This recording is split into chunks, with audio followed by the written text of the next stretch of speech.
Welcome to a Leader's Journey podcast. I'm your host, Joel Gunn. Today I'm got with me a friend of almost 10 years, Dan Walters. Dan, good to have you on the show. Thanks, Joe. Good to be here. Dan is an A&M graduate. Mechanical engineering was his first degree, and he'll tell us a little bit more about that in a second. But as you introduce yourself, why don't you do the introduction and then roll right into that story we were talking about just before we started recording on Friday. You were in a workshop, and Yeah. let's start there. But Yeah. greet the folks and tell them a little bit about yourself. Hello, everyone. My name is Dan Walters. Currently live in Austin, Texas with my wife, Linda, of 55 years. Originally, we were from Wichita Falls. We went to elementary school, junior high, high school together. We've now got 3 adult children, 7.5 grandchildren. And so the story I was telling Joel about Friday, I work with an organization called Christian Business Owners. We build great businesses for greater purpose. We equip the CEOs to build great businesses for great purposes. And we have a thing called a Greater Purpose Workshop. And I find after doing this 10 years, as Joel was a colleague, for that 10 years, the biggest question that a Christian CEO has is, what is that greater purpose? I know how to build a great business. What's the greater purpose? So we have a workshop for that.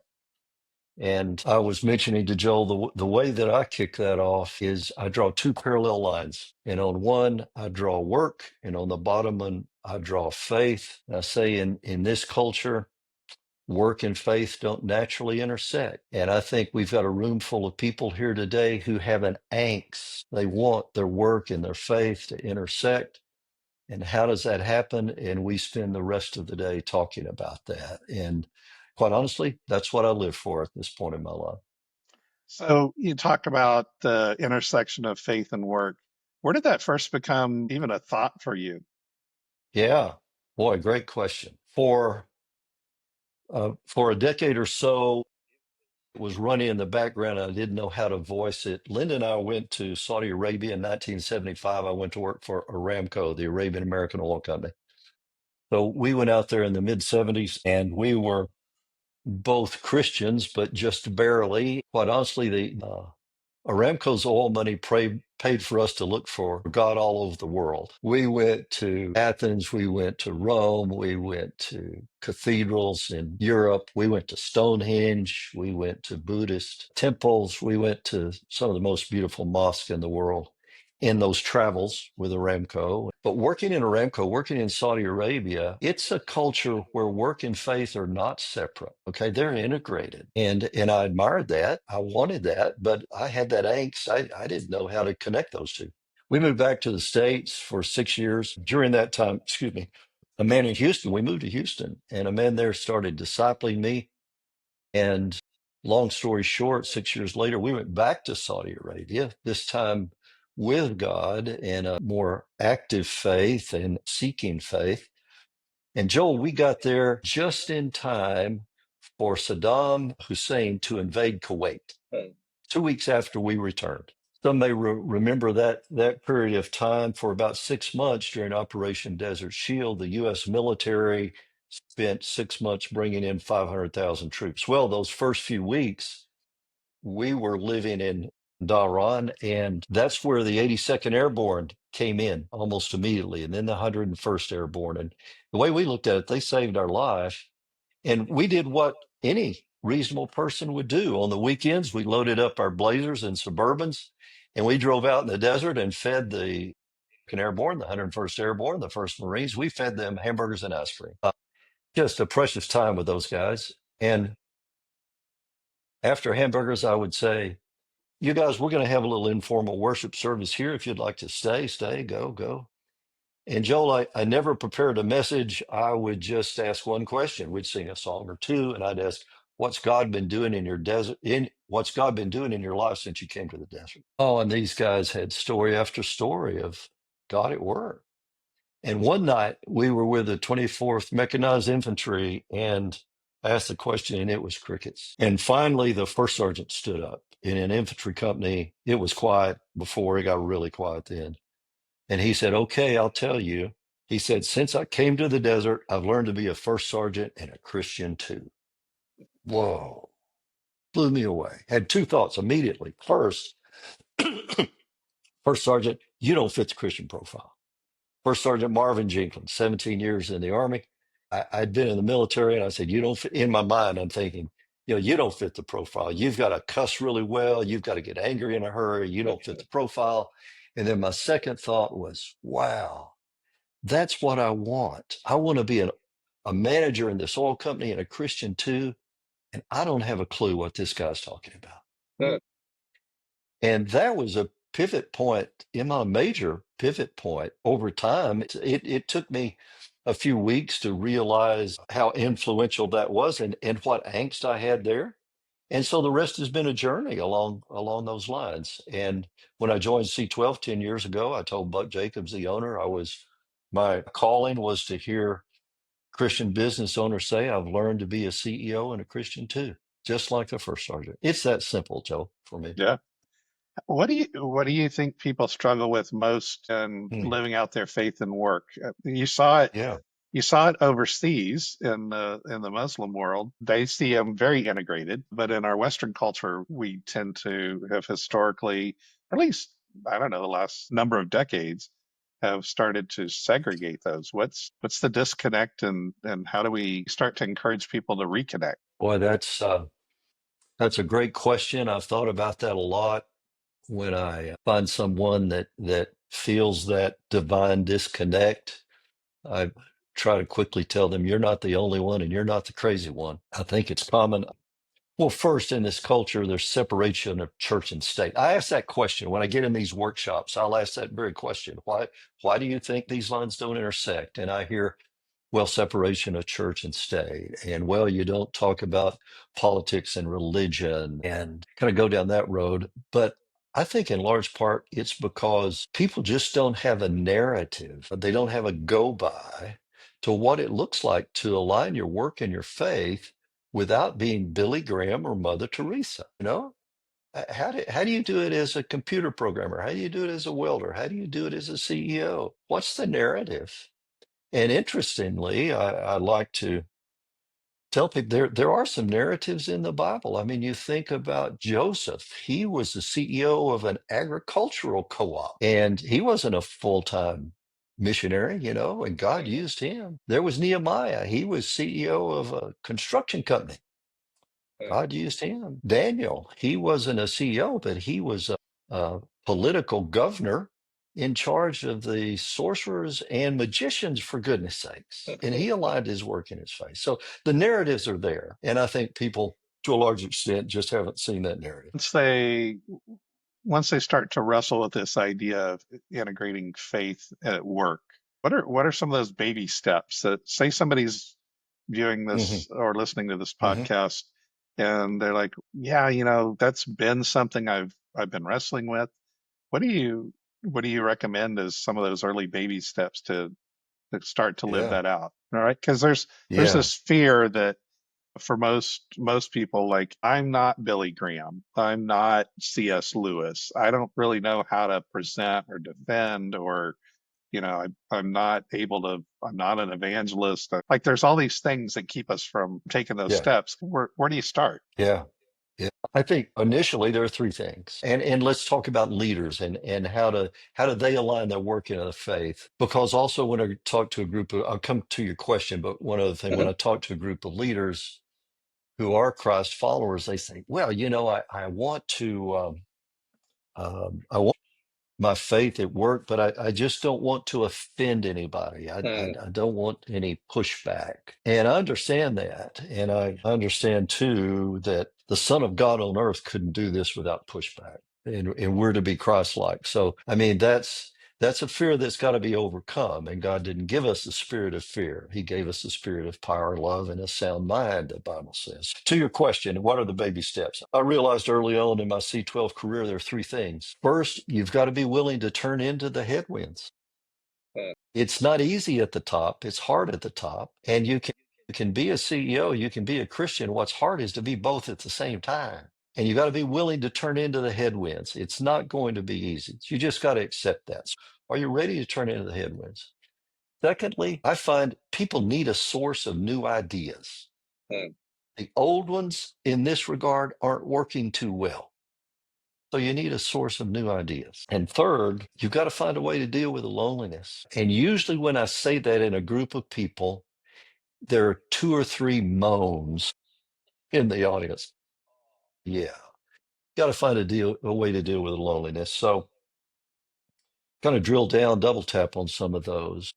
Go back to ready to turn into the headwinds. I think when that holy discontent, that angst gets strong enough, people are ready to explore. I find too there's a realization that maybe Jesus was right when he said, if you acknowledge me before men on earth, I'll acknowledge you before my Father in heaven. Another place he says, I'll acknowledge you before the angels in heaven. But then right behind that, he says, if you deny me on earth, I'll deny you before my Father in heaven. Okay. Well, there's a carrot, there's a stick. So there comes a realization, there comes a time I just need, if nothing else, I just need to acknowledge Christ. And what does that look like for you without being Billy Graham, Mother? And maybe you want to be Billy Graham, Mother Teresa. That's okay. But comes a time when you realize I'm ready to explore. Um, Going a little deeper on this one, I've found, and I've 2 or 3 times in my life, I've reinvented myself professionally. And 12 years ago, 13 years ago, I was 64 years old. I knew I needed to reinvent myself one more time. It'd probably be the last time. So I spent a year trying to find my calling, create my calling. For a friend, Barry Rowan, calls that his encore calling at that point in life. And I read a little book by DeCoster, and it says, you don't create your calling, you discover your calling. Because if there's a calling, there's a caller. Okay. And if there's a caller, well, your energy source and your everything falls in line behind it. So I think some people get to a point where they just want to identify their calling. They realize it's a journey of discovery. Number two, you got to find a source of new ideas. Boy, there is so much out there now. There are podcasts that have been written on faith and work. There are websites. There are just a ton of books. 13 years ago, when I started researching this on my own, trying to be intentional about what the first sergeant taught me, there were only about 3 books then, Joel. There was Doug Sherman here in Austin wrote Your Work Matters to God, and then you had to go back to 1947, and Dorothy Sayers in the UK wrote a book on work and faith. And then you had to go back to the 1500 with Martin Luther. He wrote on this. But now then there's a lot of good ideas out there. So, and C12 spends time on coming up with curriculum and new ideas in this area. And then how do you deal with the loneliness? Well, there is there peer advisory group. There's power in peer advisory groups. There's secular peer advisory groups. There's professional peer advisory groups where people get together. Professional societies and associations. There's just power in that. So if you can team up, if you can find some other leaders that want to go down these 3 steps together and have this angst, I think those are the baby steps. I guess too, I would preface this. There's also some permission to play that you just hopefully will already be doing, and that's a commitment to personally meeting with the Lord every day, however you want to call that, devotional, quiet time, or whatever. That's permission to play. Being involved in a church, that's permission to play. So where do Yeah. we get started there? Put me back on track. I'm rambling now. No, I like what you said about we can only give out of what we have, right? And so if we're not walking the walk, it's we can talk the talk all day long, but it's going Yeah. to be hollow at best, and people know when we're genuine, and certainly they know when a leader's being genuine. And so if our faith is not a genuine experience, it's going to be hard to put on the show of Yeah. faith at work. And so, but at the same time, I don't want to discount that leader's initial desire, right? That seed that says, hey, that first sergeant made that statement and God used that as a seed in your heart to begin to germinate. Hmm. Hey, there is a way forward where you can be this and a Christian. right? As you Hmm. gave many Hmm. examples earlier. And so for the leader that says, I want to be a leader of whatever it is I'm leading and a Christian at the same time, and merge those two. You mentioned some baseline things, which I totally Hmm. agree with. What would those next things start to look like? How do Hmm. you start to Hmm. have those conversations, or how do you start to, I mean, is it just walk out, kind of, there's a story of when I was C12 chair, invited somebody into our organization, into our peer group, and a business owner, and he felt like he wanted to start sharing his faith in his company. And it's a really cool long story I'll share some other time, but essentially he just came out in a staff meeting one day and said, hey, all of you know I'm a Christian, and one-on-one we've had those conversations, but I've joined a peer group recently called C12, and I feel like I should be more vocal about my faith because that's who I am. And so if you guys will give me permission to do that, I'd like Hmm. to, open meetings in prayer, and just be more of who I am out in the open. And one of his people that wasn't a Christian came to his office after the meeting and said, hey, I'm glad you finally came out of the closet about your Christianity. Wow. Yeah, coming out of the closet. That's good. Hey, bring me back to a minute your question about after the baby steps, what's the intermediate steps? But let me go back to the first sergeant for a minute. It relates directly there. So we were together with him for about an hour, and his first when we first got there, we're eating our hamburgers. This was in a tent out in the desert in Saudi Arabia in September. Actually, it might have been October 1990. It was hot as blazes. There were no generators, and he and I were hunkered down over in the side of the tent, and he said, "God spoke to me today." This is before we had our conversation. He said, I was laying on my cot reading my Bible, and God spoke to me today. And I said, what did he say, First Sergeant? He said, well, here, I'll show you. And he handed me his pocket Bible, and he turned on his flashlight, and immediately I'm blinded. And he said, here, right here, this verse that's underlined. And I said, First Sergeant, they're all underlined. He said, no, this one. And it was in Isaiah. It says, you will go through the fire and you'll not be burned. He said, God told me that when we go into Kuwait, that I'll go through the fire, but I'll not be burned. Remember when Saddam's forces left Kuwait, they set the oil fields on fire. The first Marines, they got to go up the highway, the Kuwait highway, straight into Kuwait City. 24th Mechanized Infantry swung around to the west, and they went through the oil fields. They were on fire. And God had told the first sergeant, you'll not be burned. Boy, that's powerful. Wow. Okay. So then we parted company, and about 6 months later, he wrote me a letter. But of course, it had to go back to the States and come back to Saudi Arabia. And in the letter, he said, that was really meaningful for me that night. He said, that was the first time in 17 years I've ever given my men my testimony. Mm, He came out of the closet that night. mm, And that's the first time I've ever given my men my testimony. Now in the desert, preparing to go into Kuwait every night at 1930 hours, we have a time of sharing in prayer. So, C12 talks about business as a ministry. Man, that that's infantry as a ministry. That's ministry in the context of infantry. mhm, So there's that. I think there's just that initial, um, when you break the ice, Satan can only hold us hostage to that which is in the dark. mm, Once the light is shined, once we come out, he can't hold us hostage to that anymore. Hold us hostage to something else, but not to that. So I think that's a good first step to cleverly or clumsily, however, whatever that word is, just acknowledge Christ in your life, however you want to do that.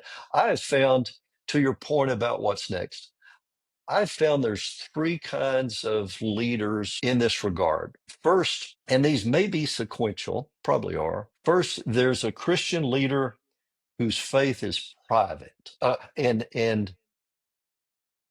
it's private. It's so private, just like somebody, if he doesn't come out of work, we don't know if he's a Christian or not, mhm, or she. We just don't know.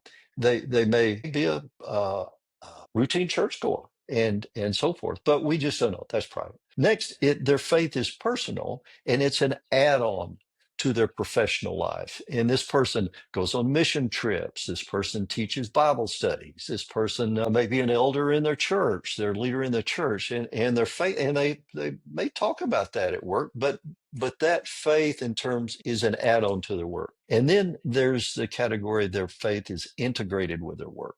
There is an intersection. There is a convergence. And in that case, these things that we're talking about in terms of being free in the appropriate situation, praying at work, maybe leading a devotional at work, maybe taking work colleagues on mission trips, service projects in the city or whatever, but it's integrated. And it may be more formal than that, and more formal than that.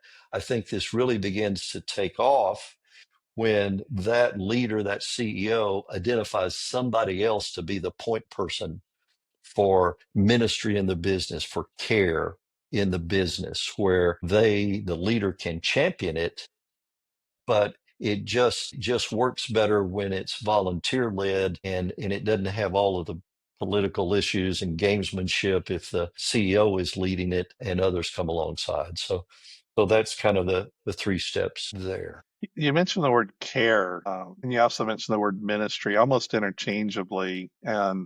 and I think those are actually good synonyms. Hmm. Um, how do you see the more effective?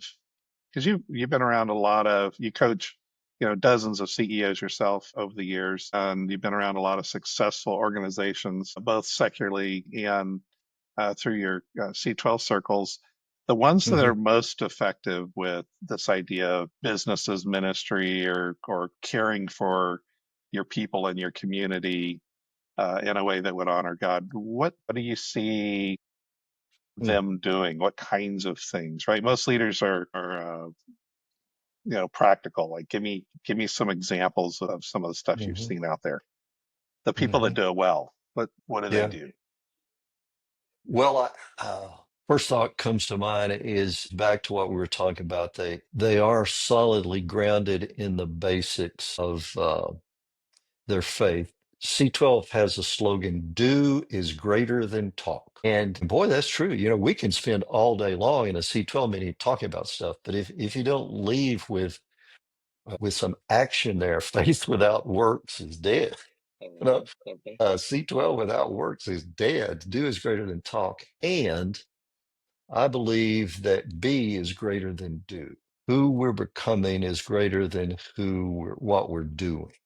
Okay. Now I've debated this with the CEO of C12, Cheryl, for some time, and I certainly agree. They're not either or, they are both and.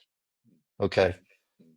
But I find, to your question, I find those that are having a vibrant, their work is a platform for care, Christian care and ministry, and loving people with the love of Christ, that they're becoming growing like Christ in all of life, comma, including their leadership in the business. They are being transformed into Christ likeness day by day, little by little, like in Corinthians, where it says, you're being transformed into Christ likeness, into the image of Christ, degree by degree, day by day. So it's a personal thing for them first. And I find that others that try to do it before they're becoming, it's just hollow. It just is hollow. It's transactional. Um, yeah, it's transactional. Yeah, good, good, and not relational. Yeah, for sure. So those that are doing it, and you've already said you can't give what you don't have. Also, I find faith to be real has got to be tested, and faith to be real at work has to be tested. A leader's faith in business to be real has to be tested. So that comes back to turning into the headwind. So they've learned to deal with that. I find too that those that are successful here, if we use that word, they use if they're entrepreneurs, they use the entrepreneurial process in creating their ministry, their Christian care. They realize you have a vision. God gives you a vision. God gives you the calling. You head off that way, and if that works, great. If it doesn't, you pivot. You change. And just like they hire people to do Rev Gen, they hire people to do operations, they hire people to do HR, they hire people to do financial management. They appoint somebody to be the point person in this care, in this ministry, in this Christian service. I think there are some activities that some bases to be touched. Okay. I think also these people realize, and I've led these workshops and I work with these leaders. They want to hit a home run. Hey, right, just step up to the plate. Let's swing for the fence to begin on this. We're going to start this ministry in this company. Well, that's good, and I hope they hit a home run. But bunts and base hits will advance you around the bases. This may start with a book study. Maybe the leader just has a book, and then after a couple of books, it's a Christian book. It's C.S. Lewis or something. And then, oh yeah, you appoint somebody else to lead the book study. And so it's evolutionary. It's a journey of discovery. Okay. It's the entrepreneurial process, whatever you want to call it. I do think there is a place, a lot of more popular now is a corporate chaplain. There are two companies out there, one you're very familiar with, Marketplace Chaplains. There's Chaplains of America, and there's others. And that's huge. And you can call them, rather than call them a chaplain, I've got a member that refers to them as care coordinators. Yeah. And that's kind of awkward at first to get started, but where it really takes off is when there's a crisis or disaster in the company, and a beloved coworker is killed in a car wreck or has cancer or loses a child or whatever. And this chaplain, this care coordinator gets word of this, and they're in the emergency room before the family gets there sometimes. That's huge. They're used to dealing with this, and the company and the HR department isn't. So there's a role for that. Okay. I find too, when you talk to those people, if the company has kind of an intentional ministry, they will say, the ministry takes care of the Christians. The people I talk to and the people that come seek me out are those that haven't identified as being a Christian, and they just want somebody to talk to about life. Okay. So it's beginning to work when you see that. Yeah. Yeah, no, that's good. Those are some great examples, Dan. I want to be aware of your time. Any final thoughts as we bring this episode to a close? Yeah, I've got a lot. Let me triage some of them, huh? I guess. Well, I'm looking at a book on my table over here. There are so many good resources right now. Earlier this year, my C12 members and there's a book called The Spiritual Art of Business by Barry Rowan. Good thing it's a thin little book. It's 40 chapters, but they're only 2.5 pages a chapter. So it lends itself for a devotional. And that's what we did. And if somebody's interested in this stuff, one way to get started is just to read that daily, or to team up with a couple of people, okay? Or a group, and read through that day by day. I've got people that are going through that now for the second and third time. Rowan is a guy, he's led 7 very large companies, either a CFO or CEO, some of them publicly traded. And in his book, he talks more about the failures than the successes, and his journey of Christ along the way, and growing like Christ along the way, and the upsets. And that's one of the best I've run across. There's one also by a man named Jordan Rayner called The Sacredness of Your Secular Work. Man, that's good. That is a first sergeant kind of book, The Sacredness of Your Secular Work, what the Bible has to say about work, not only in this life, but the next. And for some, that's an attention getter, that we're going to be working in heaven. And in Isaiah, God says, about that time in the new heaven, new earth, my elect shall long enjoy the work of their hands. That's a good. So ending thoughts would be, there's ways to the first steps to get in here are that way. So those come to mind. Certainly for a CEO or a business owner, they can explore C12. Just go online, c12.com. There is, my favorite podcast in this regard is Faith Driven Entrepreneurs. Just some great podcasts, kind of like yours has been around for a while, and talking to people that are trying to walk the. Those would be some initial thoughts. Yeah, great. Well, Dan, thank you so much for your time and, of course, your words of wisdom. You're one of my favorite people on the planet, and I really appreciate you taking time out of your very busy schedule to spend a few minutes here. Joel, you're very kind. I thank you for this opportunity. Give my regards to Christina. Yes, sir. Be blessed. Thanks for joining us for this episode of A Leader's Journey podcast. If you enjoyed it, give us a thumbs up and remember to subscribe to our channel.